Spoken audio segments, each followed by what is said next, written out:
Greetings, comrades, and welcome to the Rad Gaming Podcast. I'm Jemshi. And I'm Pescador.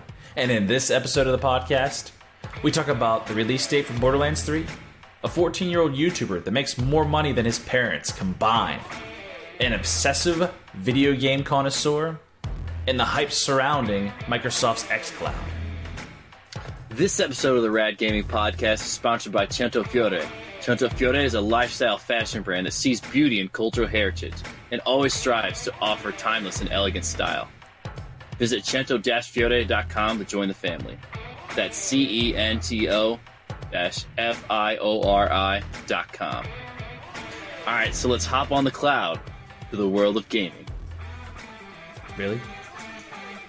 I mean, it sounded better in my head when I said that. Nailed it.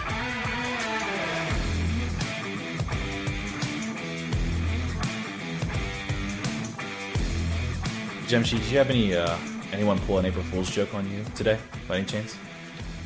None that I was fooled by. I was pretty much on guard all day. Like, did they actually try that, was the question? Yeah, I had a friend message me and he's like, hey, so I just got a girlfriend and she says, not really want me to talk, to my friends or something anymore. So It's a sad attempt. And I was like, yeah, like I don't want these like long distance friends because he's a friend from different states. So I wasn't really fooled by it because I was like, all right, this is... Yeah. He got a girlfriend? No, just kidding. Wow, what a nice friend you are. So I nothing happened to me today, but there was a funny story of my past, which revolves around my mother. And it was a while back. My father used to teach softball, or coach softball, I should say. And one day he worked really late from a job, and he's like, I need my mom to pick up the softball stuff. And he left my mom the truck. He took her car to work so she could pick up the softball stuff for him. So that day, she went to this area. There's a parking lot, and in the middle of the parking lot, for some reason, there's a telephone pole. And my mother, she can't drive the truck very well, and she ended up smacking into the pole. And she drove it back, and she showed. I just imagine that clip, like that clip from Bob's Burgers with Tina, where it's like literally don't hit that one pole in the parking lot, and then empty, boom, and just yeah, yeah. But no, that's basically what it was, and it was on April Fool's. So like, she hit it, and then she drove it home, and she showed my sister and I, and we're like, oh dang, And so my mom calls my dad, crying, I wrecked your truck, and my dad's like, haha, very funny. And like, she hangs up with him. We call him, like my sister and I call him, and we're like, Dad, Mom seriously messed your truck up. Like, it's bad. And he's like, yeah. And he's like, yeah, really funny. And he gets home, and he like doesn't even look at the truck. He just walks inside, gets like, he wants to get dinner. And he's like, we're like, are you going to look at your truck? And he's like, why? I know it's an April Fool's joke, very funny. And we're like, no, seriously, Dad, go look at your truck. And he's like, all right, I'll go look at my truck, with quotation marks. And he walks down, he's like, son of a, you know what I mean? He was just like so mad. But it was pretty funny. He had a good sense of humor. He actually wrote "ouch" on the front of the hood of his truck, and drove it around like that for a while. But it was actually pretty good. So it was almost like the anti-April Fool's joke, because you thought it was a joke the whole time, and then it actually was like an actual, an actual occurrence. I hate April Fool's because if something bad happens on April Fool's, you like you'll be like, okay, but like it's seriously, something bad can happen, and all of a sudden you're just like, okay, and then they're like, no, seriously, man, it's just. Yeah, like you want to like. Tough. I know, like the kids that are born on April Fools, like they want to tell everyone, like, "Oh my gosh, I just had a kid," and they're like, "Oh yeah, haha, sure." Yeah, that's the thing, man. You don't know what's what and who's what, but talking about April Fools, Borderlands 3 released a tweet that says Mayhem is coming September 13th. So, release date for Borderlands, April Fools. Who knows? Like I am. Yeah, I was trying to think. September 13th isn't a date for anything, is it? I was trying to think if they picked like yes, a funny it is. date. It's Borderlands 3 release. See what I did there? Good one. I know, right?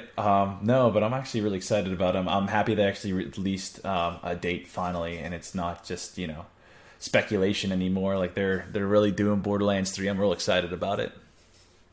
Yeah, and then didn't you say that it was also going to be? There's rumors for like the Epic Game Store like exclusive. Yes, like that's how it's going to be released. There's speculation to say that they believe it's going to be an exclusive for the Epic Game Store. So that's huge. Right. And I believe if I look at the one you just sent me, it's the guy that actually is I believe it's like the main game director of the game was kind of made some remarks about how it might be on Epic Game Store. So I think like it's not just like speculation. It's like the guy legitimately is like, hey, so we're kind of considering it. Well, the speculation is it's going to be an exclusive. So what I'm saying is like I believe everyone thinks it's going to be released on the Epic Game Store because he said it was going to be released on the Epic Game Store, but it's the speculation of it being an exclusive to Epic Games. And that's pretty huge. I think it will be, just in that I believe Epic Games wants their store to be like the next, like another competitor to Steam, and I believe that it's in their best interest to create exclusives for the Epic Games Store. Well, I mean, they're doing a fantastic job already, man. They don't need to get exclusives. I know, but I think like it really, I think like they, you know what I mean? Like they really need to have a good focus on this. And I believe this is one of those games that would really benefit them for being on, like Fortnite, obviously, but Borderlands, like, you know what I'm saying? Like Borderlands. They got Ubisoft as well. I mean, they're doing pretty good for themselves. Right. So like they're starting to get a big chunk of it. And I'm thinking they're really trying to crack down. And I'm thinking what they're going to do is like try to grab these developers that are like these game developers and be like, hey, so how you're getting like such a great deal on here, like why don't we cut you another, like, because it's supposed to be like what was it, they're taking only like 10% or something of 12, 13, maybe 10, I don't know, something like that. Yeah, something like, yeah, it's like a really, like, compared to Steam's 27. So with 10%, I bet you they'd be like, hey, so we'll do like a 9.5 or a 9%, like for those game companies for like maybe a year or two to be like, hey, exclusive on our game store, we'll give you like a slightly better cut. Why wouldn't you? I mean, for a fact that they get enough traffic to the Epic Game Store that it's definitely worth the developer's while for them to go on the Epic Game Store. So, yeah, I don't think that this is any kind of risk the game developers have to take, because I think, like especially with Borderlands 3, I think anybody who wants to play this will download Epic Game Store to play it if they haven't downloaded it already. Most people have it downloaded already, so. That's what I was saying. I think that it's almost a no-brainer for like any of that game. Like it's just going, people are going to download it if they want to play it because it's just got that hype around it. And yeah, I just think that that's a good move on Epic Games' part to just have these exclusives. I know it's kind of greedy, good move. I mean, but they're doing a fantastic job. I mean, I can't even be mad. I'm excited. It creates competition, and I can't wait to see honestly what happens next. I mean, it leaves so much to be wanted. I mean, what other game companies are going to be shooting over there? What other games, like big games, are going to be shooting over the Epic Games Store? Half-Life 3, maybe? No. Yeah. Oh my god, that'd be hilarious. How ironic. Can you imagine? Like, no, I can't. But talking about money, how about Griffin? I think it's Spikoski. Is that how you? Spikoski. Spikoski. I botch people's names all the time. I apologize. But he's 14 years old, and he made they made actually $196,000 in a matter of 9 months. The 14-year-old kid did? Yes. I can't even right, believe that. It's I know unreal. You told me about him. It's Skeptic, right? Like, that's his gamer name? Yeah. And I know he kind of blew up from the video clip that he put on, like, YouTube of him like sniping and killing Tfue, which is like another huge Fortnite streamer. I think Tfue is kind of up there. I feel like that he had this, like, does he have more subs on Twitch than Ninja or not? Because I think he had like some like sub count that he had on his stream that was like pretty ridiculous. Like he had like 36,000 or something. I mean, yeah, he's a great game. He's a great streamer and he's a great gamer. But yeah. I don't know. It's tough to say, but yeah, I know that he like, I think it was supposed to be like people were like, well, he's not counting the people who are unsubbing. Like, he's like, oh, every time somebody subs, it just adds another counter to it. So maybe he actually, you know what I mean? Like, it looks like he's got that many, but some people have unsubbed and the number doesn't go down. So you said this 14-year-old kid sniped Tfue. Was he like stream sniping or? Oh no, like he was playing, like he didn't even realize that he defeated him until like his chat later was like, yo, like, because he was streamed this on Twitch. His chat was like, yo, you just like this on Twitch. Yeah, he streamed it on Twitch, and his chat kind of blew up. Like, dude, you just beat Tfue, and he was kind of like, oh my god. And you know, because like Tfue has like a different account on Fortnite that's like, I think it was Magnetic, like that's the name that he uses. Yeah. To kind of like, obviously Tfue might be taken or something, so he just has like other account names that he uses, and probably to deter like stream snipers, maybe possibly, I'm not sure, but you know what I mean. Like they try to change it up. Yeah. And so he like didn't even realize he defeated him, and I think it was like, it's really awesome if you like watch the clip, because it's just like they're doing like the typical fort battle where like they're building the fort and kind of playing on each other, and Tfue kind of like jumps off and he lands on the ground just like, okay, I'm gonna like be down here and get him. And then you see Skeptic just like jump off the fort and just like while he's falling snipe Tfue. That's impressive, so actually. It's like a nice kill on like a person who's like pretty much like on professional level. Yeah. Like, so I think that's like that clip blew up. It got like almost 8 million views or something on YouTube. Yeah, my goodness. So this kid's career just like probably took off from that. I didn't realize he was making what? That's like 200,000 in a matter of 9 months. Yeah, and isn't that so insane? If you do the math, that's like 22,000 a month. Can you imagine as a 14-year-old kid making like that much money? No, I can't. I don't even think he'd have like an understanding. But it said in this article also that his parents hired a financial advisor so they'd help him like manage his money, which is very, very intelligent for parents to do in general, because, you know, what are you going to do with... I'm a kid. I mean, I would buy like tons of, you know, random I did stuff. know that he did buy like a pretty legit gaming setup. I mean, but he had like a good at that gaming point in setup. time, you have to, right? I mean, yeah, just but I know like it was Tfue, you're good making... to begin with. What was that? I know it was good to begin with. Like when you watch like the original clip, like his setup was like a pretty good gaming computer. Yeah. So I imagine like it just was a matter of upgrading it. But still, like he probably blew like his first paycheck on that setup. He was just probably like, "Yo, I could buy anything." Like, oh, I mean, like why wouldn't you? I mean, I couldn't imagine what I'd buy with that amount of money. Then that's a smart move on their parents, because people just blow through it. You hear like, you know, celebrities or even like athletes blowing through their money like within the first year of them getting a contract or something like that, and they're bankrupt. So it's a smart move on his part. Yeah, I think it's nice that he had parents that were aware of that, because I know like there are parents who are like the opposite, where they're like, "Oh, my kid has money and he can't spend it yet. I'll manage it for him." And suddenly the kid is old enough to have his own money, and suddenly he can't. There's no money left. I was to say suddenly doesn't have all that money that he thought he had. I know that happened to, what was his name? It was like, Aaron Carter. I don't know if you remember him. He was an old... Oh, of course I remember Aaron Carter. That actually older happened? Pop star from like the 2000s. Yeah, like his parents pretty much like blew all his money. That sucks. Because he was like still young enough that like he technically couldn't... Oh, like I don't know. It was something like his parents pretty much just like had a hand in there, and that like sucks so bad. Right. So like he has money, but I don't think it's like as much as he probably should. Yeah. Or just kind of deserves. Yeah. You know, like I can see like, okay, maybe his parents kind of deserve a little bit, just because like when you're a kid, you're not like out there going on auditions like, "Yo, mom, about to go to this audition. Like, see you later." Like, no, they're taking you there. They're like taking you to your classes and all that kind of stuff. So, you know what I mean? Like your connections are through your parents. It's not like, so I could see where they would take a little cut, but like I said, little. Like they're not taking.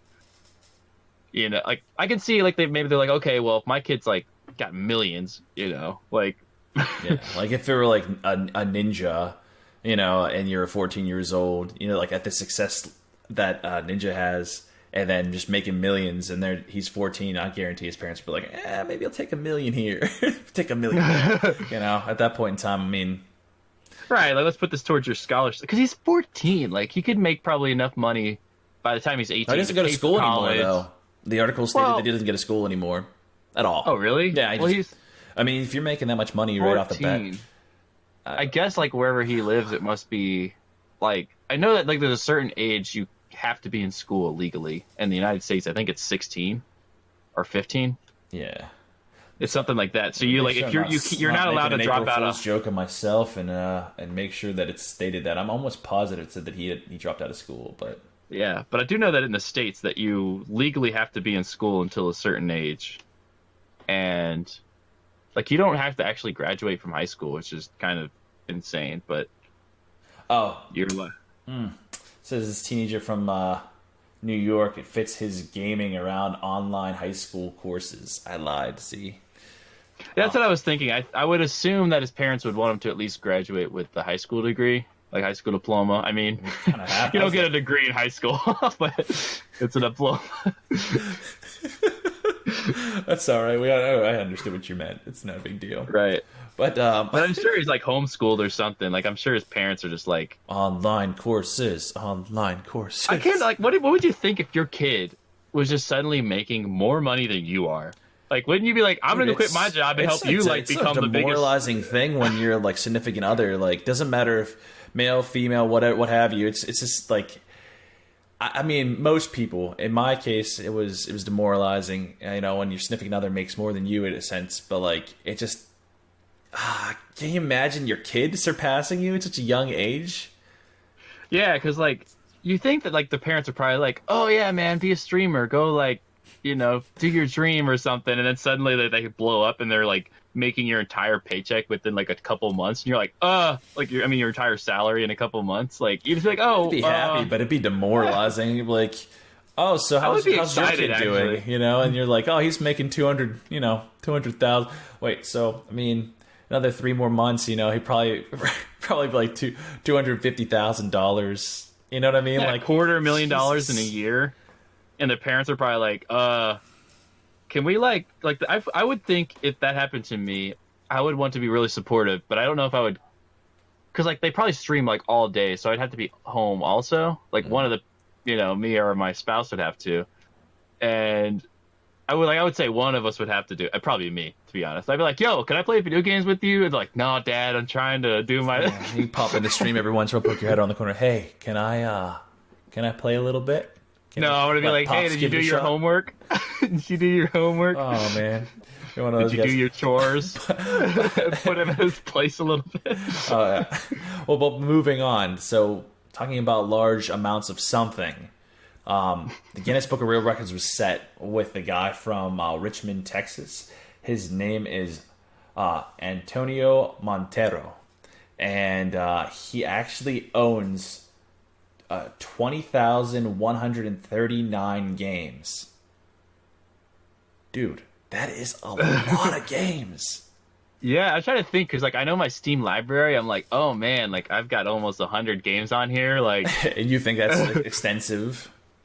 Right, because you download a game for free and you play a little bit, and you're like, okay. Like I got a ton of free to play games. But 20,000? Can you imagine how much money he spent on all this stuff? Like, I'm sure some of the stuff was given to him and things like that because, you know, once people start getting collections, people would sometimes just give you games. That's I've seen that happen multiple times with people that have game collections, but still, like, you know for a fact that there's some, like, really rare games that he has in his collection that he had to shell out some money for. Yeah, but I think, like, if you're... Because I'm trying to think if he's just going for quantity, he could probably just find, like, bundles on eBay where, like, people who's like, too, but you know what I mean? Like, costs tons of money. Away. Yeah, and these are all unique titles, right? Like they're all. It's not like he owns like the same copy. He actually owns. Correct. They're different like games. Individual 20,000, 139. What? Like right? 139. Like individual titles, like unique games. Like I don't even know if he probably hasn't even played it at that point. Like you would think that if you got like 1,000, you'd be like, all right, I'm just gonna own more games and like. Probably watch a trailer or two on the game and then like dude, you don't like, watch, okay, cool. You don't watch trailers. Don't you? Well, I meant like on a game. game. Me, yeah. Put some gameplay footage or something. Dude, it blows my mind. Like for him, like I don't think the trailers would ruin it because he's like, I'm not gonna play this game anyway. And he probably doesn't even like. I wonder how it's like organized too because he's probably got like buy console. Dude, he has more than 100 systems. Which is insane, too. What? Yeah. I'm trying to think. So, That would probably mean that he owns like those handheld games that like yep. I watched a little bit of the video that he has. It's like a 10-minute video, and he goes through like everything, and he just has walls and walls and walls, and I mean walls of games.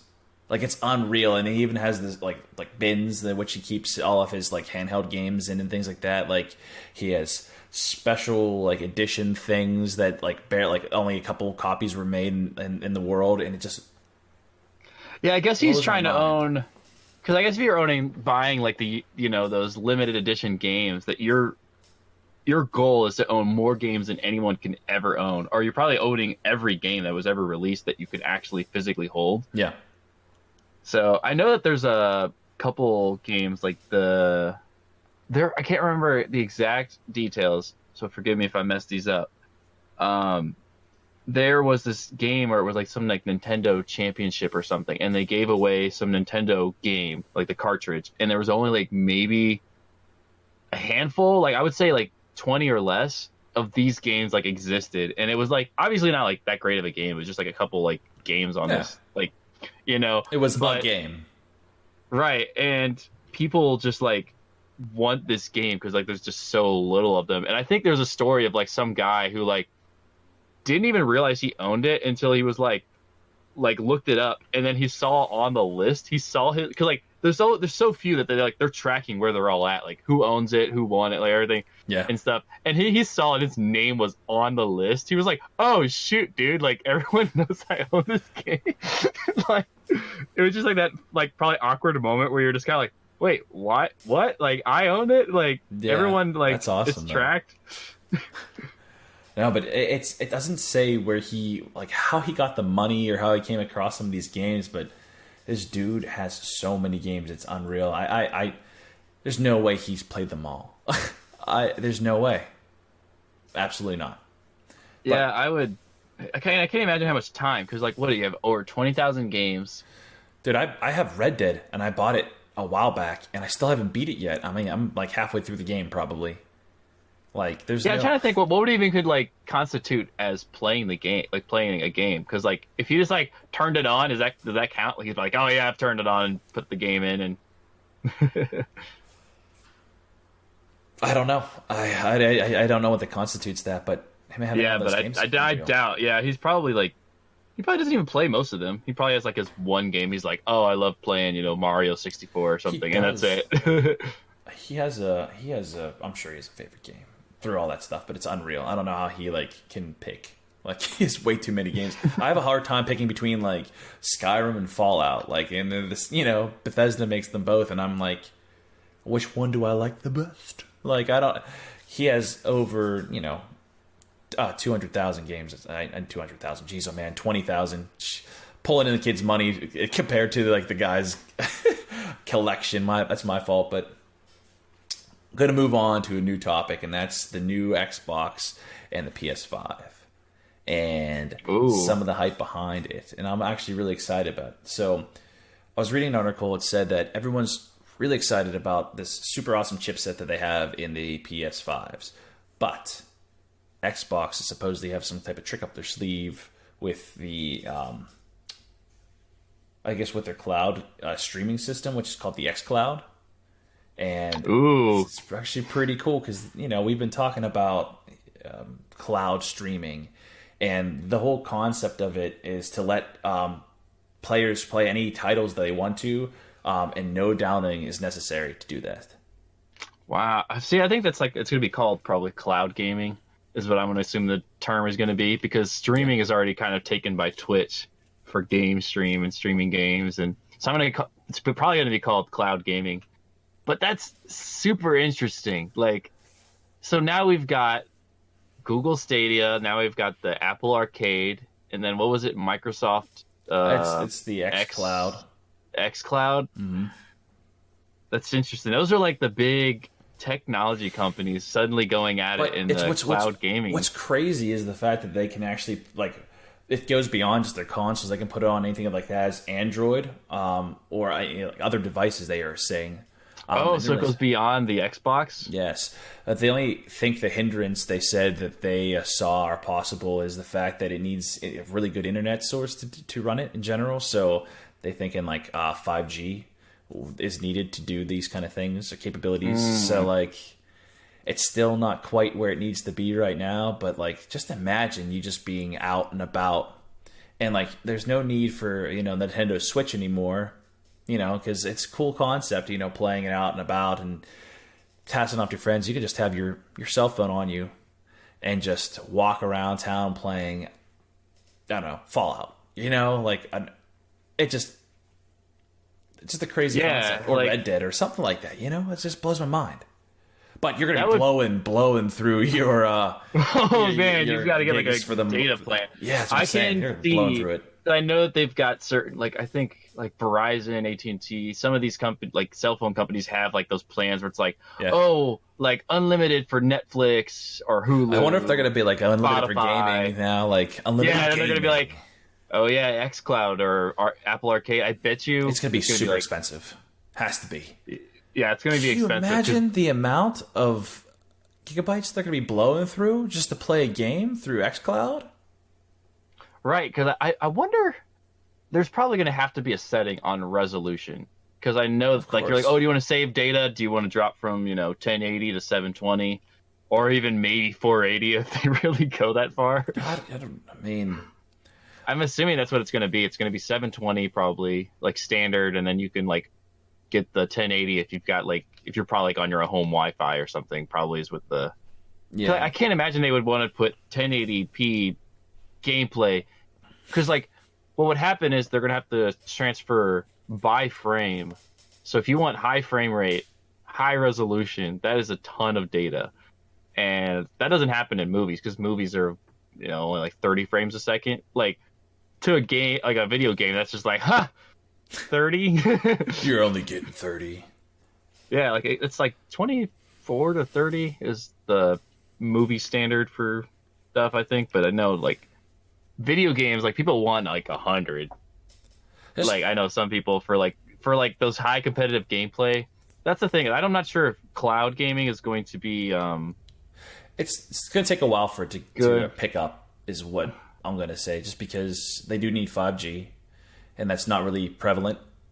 So right, I think it's it's like you said, like the need for higher, faster internet is not necessarily there right now. Like people don't need faster internet right now for games because I think games are probably the most intensive thing people use their computers for, hardware for. But here's a thought. A while back I remember reading an article, and please I hope I get this correct, and people are going to thrash me if I don't, but I'm pretty sure that Verizon was going to enter the world of gaming, if I remember correctly.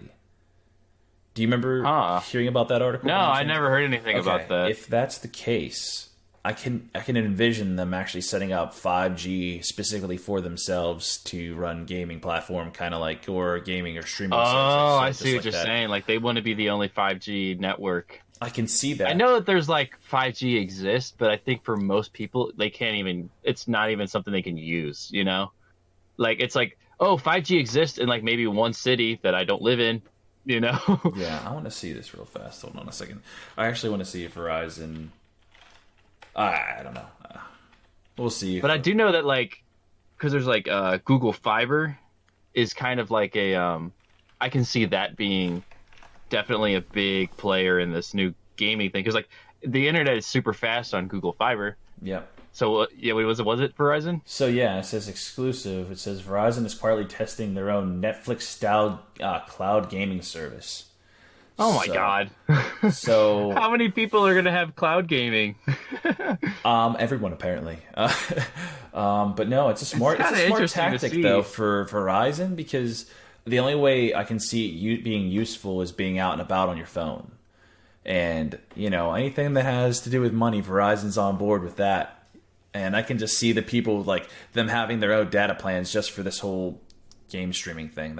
They'll have to. That's a smart move on their part.